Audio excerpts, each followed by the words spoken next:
تخلیقی مادہ وہ جسم میں گیا، جسم زمین میں گیا، گل سڑ کر ختم ہوا۔ جو وہاں سے روح آئی تھی وہ اس زمینی وجود کا جو لب لباب ہے، جان نفس، اس کو لے کر اپنے ساتھ، اور وہ جائے گی عالم بالا کو۔ پھر یہ ایک وقفہ ہے، پھر بعث بعد الموت ہے۔ تو احیاء بھی دو ہو گئے، ایک مرتبہ پہلی موت کے بعد زندہ کیا اس عالم میں، آنکھ کھلی اس عالم میں ہماری، یہ پہلا احیاء تھا۔ کیف تکفرون باللہ وکنتم امواتا فاحیاکم ثم یمیتکم ثم یحییکم ثم الیہ ترجعون۔ دوسرا احیاء وہ ہوگا قیامت کے دن، بعث بعد الموت، اور پھر اس کے بعد وہ زندگی ابدی زندگی ہے، ہمیشہ کی۔ یہ تصور سامنے رکھیے۔ تو یہ جو تھوڑا سا وقفہ، یہ تو زندگی بہت طویل ہے۔ تو اسے پیمانہ امروز و فردا سے نناب، جاویداں پہم دماں، ہر دم جواں ہے زندگی۔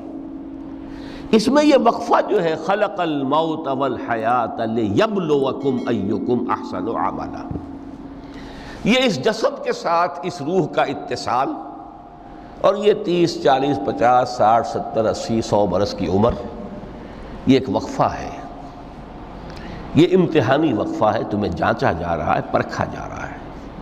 ایکم احسن عملا، اس کو بھی اقبال نے اسی نظم میں خوب بیان کیا ہے کہ قلزم ہستی سے تو ابھرا ہے مانند حباب، اس زیاں خانے میں تیرا امتحان ہے زندگی۔ اب اگر تو دو چیزیں انسان پر واضح رہیں، اور نہ صرف واضح رہیں، مستحضر رہیں۔ واضح تو ہو جاتی ہے ایک چیز، پھر آدمی بھول جاتا ہے، تو کوئی فائدہ نہیں دیتا اس کے۔ مستحضر ایک یہ کہ اصل زندگی آخرت کی زندگی ہے، طویل ہے۔ بل توسرون الحیات الدنیا والآخرۃ خیر وابقیٰ، کلا بل تحبون العاجلہ وتذرون الآخرہ۔ تم اس عاجلہ کو پسند کرتے ہو، اس دنیا کی زندگی کو تم ترجیح دیتے ہو، جبکہ آخرت ہے جو باقی رہنے والی ہے، ابدی۔ اگر تو یہ معلوم ہو، جیسا کہ سورہ عنکبوت کی آیت کے حوالے سے میں نے آپ کو آیت سنائی کہ وما هذه الحیات الدنیا الا لہو ولعب وان الدار الاخرۃ لہی الحیوان لو کانوا یعلمون، اصل زندگی جو ہے وہ آخرت کی زندگی ہے، کاش کہ انہیں معلوم ہوتا۔ ایک حقیقت تو یہ معلوم ہو اور مستحضر رہے کہ اصل زندگی آخرت کی زندگی ہے، اور دوسری حقیقت یہ کہ یہ دنیا کی زندگی ایک امتحانی وقفہ ہے۔ قلزم ہستی سے تو ابھرا ہے مانند حباب، اس زیاں خانے میں تیرا امتحان ہے زندگی۔ یہ مستحضر رہے تو اس کا نتیجہ کیا نکلے گا؟ انسان دنیا پرست نہیں بنے گا۔ متاع ہے دنیا، برتنے کی چیز ہے۔ وما هذه الحیات الدنیا الا متاع، برتنے کی چیز ہے، برتو اسے۔ اب میں یہاں آپ کو کچھ حدیثیں بھی سنا دینا چاہتا ہوں۔ ایک حدیث میں حضور نے عجیب نقشہ کھینچا ہے، مالی ولی دنیا، لوگوں مجھے تمہاری اس دنیا سے کیا سروکار؟ انما مثلی کراکب استظل تحت شجرۃ ثم راح فترکھا،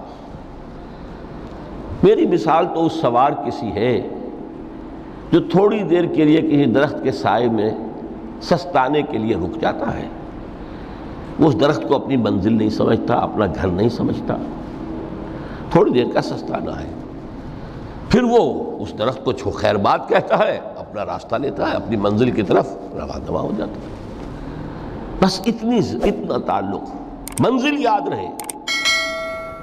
چنانچہ دوسری بڑی پیاری حدیث ہے، بہت مختصر بھی ہے، انما الدنیا خلقت لکم وانتم خلقتم للآخرہ، دیکھو یہ دنیا تمہارے لیے بنائی گئی ہے۔ خلق لکم ما فی السماوات و ما فی الارض، قرآن مجید کہتا ہے۔ اسی لیے میں نے کہا تھا خلافت ہمیں دینی تھی تو سب کچھ ہمارے لیے بنایا گیا نا، یہ محفل سجائی گئی ہے ہمارے لیے، یہ سب ہمارے لیے بنایا گیا ہے، پورے عالم کو مسخر کیا گیا ہمارے لیے۔ سخر لکم، سورج بھی چاند بھی ہر چیز تمہارے لیے مسخر کی گئی ہے۔ انما الدنیا خلقت لکم، وَأَنْتُمْ خُلِقْتُمْ لِلْآخِرَةِ، لیکن تمہاری تخلیق ہوئی ہے، تمہیں بنایا گیا ہے، تمہیں پیدا کیا آخرت کے لیے۔ یہ منزل یاد رہے، میرا ٹھکانہ وہ ہے، میرا گھر وہ ہے، میری منزل وہ ہے، یہ راہ گزر ہے، یہ سفر ہے، یہ ایک وقفہ ہے، امتحانی وقفہ ہے۔ خلق الموت والحیات لیبلوکم ایکم احسن عملا۔ لیکن اب تیسری حدیث سنیے، اور یہ ہے وہ کہ جو اس دنیا کو جو میں نے شروع میں کہا تھا، بڑی ٹھوس حقیقت ہے، یہ اللہ کی تخلیق ہے، سنجیدہ تخلیق ہے، ہم نے کوئی کھیل کود کے لیے تو نہیں بنایا ہے۔ ربنا ما خلقت ھذا باطلا، حضور فرماتے ہیں الدنیا مزرعۃ الآخرہ، دنیا آخرت کی کھیتی ہے، یہاں بوؤ گے تو وہاں کاٹو گے، یہاں بوؤ گے نہیں تو کاٹو گے کیا خاک۔ اس اعتبار سے غور کیجئے، یہ دنیا اور حیات دنیاوی کا ایک ایک لمحہ ایک بڑی عظیم حقیقت بن کر سامنے آتا ہے۔ ہماری حیات دنیاوی کا ایک ایک لمحہ ابدی ہے، پوٹینشلی، کیوں کہ اس میں جو کچھ ہم کما رہے ہیں اس کے نتائج ابدی زندگی پر پھیلے ہوئے ملیں گے۔ تو گویا کہ یہ جو ہے، یہ گھڑی محشر کی ہے، طور سے محشر میں ہے، بیشتر غافل عمل کوئی اگر دفتر میں ہے، یہاں کا ایک ایک لمحہ تمہارے لیے بہت قیمتی ہے، یہاں بو، محنت کرو، کاشت کرو تاکہ وہاں کاٹ سکو۔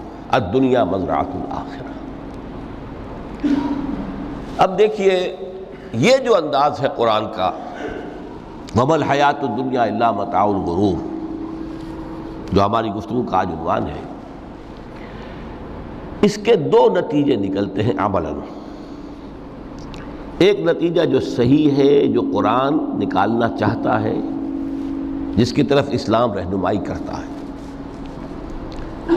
ایک ہے بالکل منفی نتیجہ جس کی اسلام نفی کرتا ہے۔